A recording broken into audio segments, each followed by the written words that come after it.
नमस्कार प्रिय दर्शकों। हाजिर हूँ आज ज्योतिष का एक बड़ा ही महत्वपूर्ण नियम, सूत्र या जानकारी कह लीजिए आप लेकर। क्या है, मान लीजिए कोई आपके पास आया और आपसे कहा कि पंडित जी, गुरु जी या कुछ भी, हम बड़े ही परेशान हैं, आप हमारी कुंडली देखकर बताइए हमारी परेशानी का कारण क्या है। तो देखिए, ज्योतिष शास्त्र में इसके कई सारे सूत्र है बताने के लिए। आज का जो सूत्र है वह जन्म कुंडली पर आधारित है। मैं आपको इस कुंडली पर बताने वाला हूँ। तो इसलिए टॉपिक का नाम भी है परेशानी का कारण क्या हो सकता है। पितृदोष, ब्रह्म दोष, कौन कौन सी बाधाएं या ग्रहों का दोष। तो उस जानकारी में आप ये कैसे पता लगा सकते हो यदि ग्रहों का दोष है तो किस ग्रह का दोष है। उसके बाद फिर हम पुनः, अगर समय अच्छा खासा बचा तो ठीक है, नहीं तो पुनः एक अगली वीडियो में बात करेंगे कि कौन सा दोष, पितृदोष, ब्रह्म दोष, ग्रह बाधा, भूत बाधा, कौन सी बाधा निकल कर आ रही है।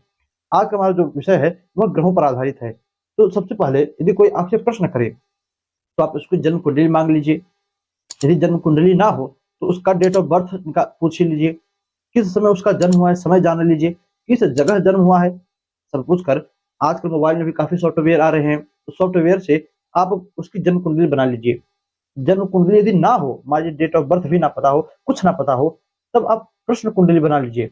अब प्रश्न कुंडली कैसे बनाते हैं, उस पर भी एक अच्छा खासा प्रश्न कुंडली कैसे बनाते हैं, क्यों बनाते हैं, किस लिए देखते हैं, इस पर मैंने एक वीडियो पहले ही बना दी है। आपको नीचे आई बटन में उसका लिंक मिल जाएगा।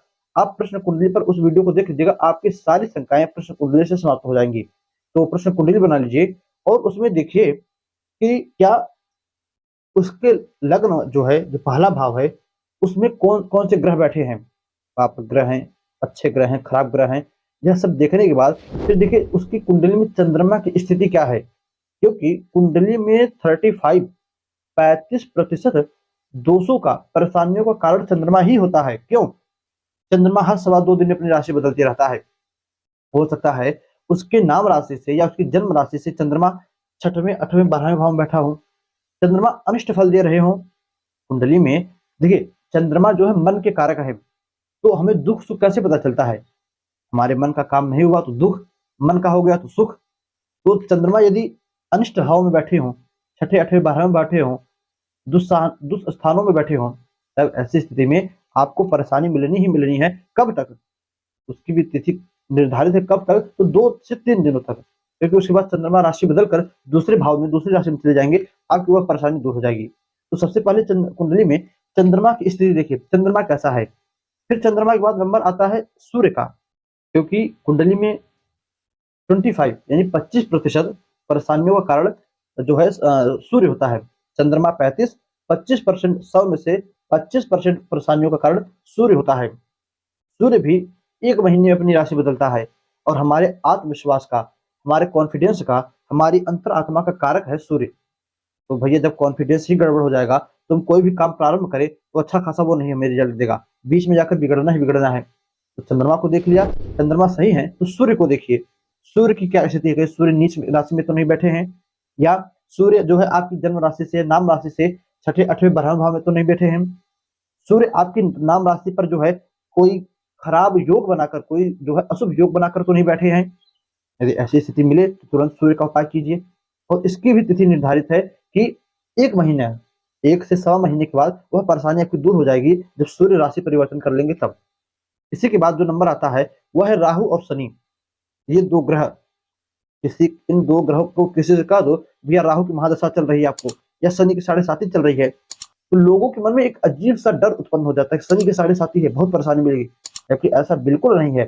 शनि न्याय के देवता कहे गए हैं। कुंडली में 20% 35 दिया चंद्रमा को, 25 दिया सूर्य को, और 20% यानी 10% जो है शनि को, और 10% राहु को।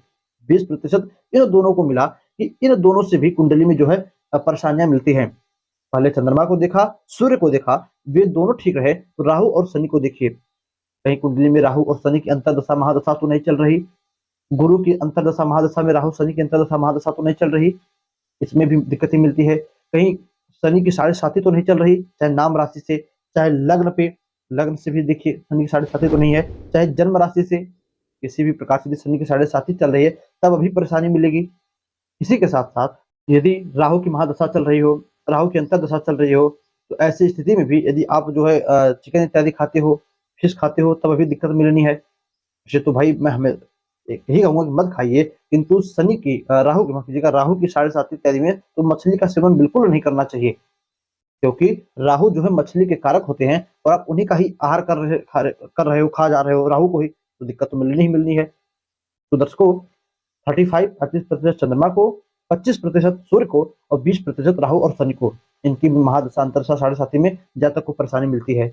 और इसके बाद जो बचे हुए नंबर है वह सब जाता है कुंडली में यदि छठे, 8वें, 12वें भाव के स्वामी की महादशा अंतरदशा चल रही हो, अकारक ग्रहों की महादशा अंतरदशा चल रही हो। कुंडली देखिए, कुंडली में यदि छठे, 8वें, 12वें भाव के स्वामी की महादशा अंतरदशा चल रही हो, तब भी ऐसे जातक को दिक्कत मिलती है, परेशानी आती रहती है।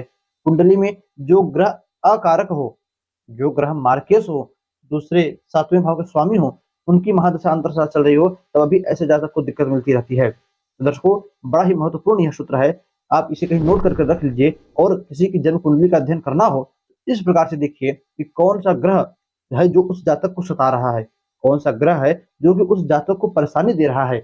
उसके अनुसार फिर आप सामने वाले से कहिए, भैया इस ग्रह के कारण आपको दिक्कत मिल रही है, इस ग्रह का उपाय कीजिए, जप करवाइए अथवा इस ग्रह की शांति कीजिए, देखिएगा तुरंत राहत, उस जातक को तुरंत राहत मिलना चालू हो जाएगा।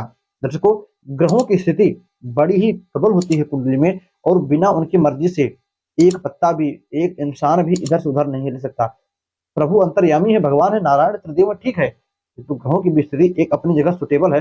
जो कहे कि इन्हें न मानते हैं मत मानो, ग्रह आपको मानते हैं, आप उनको मानो या ना मानो उनको कोई फर्क नहीं पड़ता, किंतु वह ग्रह आपको मानते हैं और अपने अनुसार आपको समय समय पर रिजल्ट देते रहेंगे। दर्शकों यह छोटा सा सूत्र था, योग था, जिससे कि आप पता लगा सकते कुंडली देखकर कि इस जातक को कुंडली के अनुसार किस ग्रह की जो है कारण, किस ग्रह के कारण परेशानी मिल रही है। तो बस आज के लिए इतना ही याद दीजिए, हमेशा 7.5 ही नहीं रहती, हमेशा जातक को राहु के कारण ही परेशानी नहीं मिलती, अन्य ग्रह भी होते हैं। तो यदि आप थोड़ा बहुत ज्योतिष जानते होंगे तो इस सूत्र पे से आप समझ चुके होंगे कि किस ग्रह से किस प्रकार की दिक्कत मिलती होगी। बस आज इतना ही याद दीजिए, पुनः आपसे मुलाकात होगी किसी नई वीडियो में नए टॉपिक के साथ। तब तक के लिए नमस्कार।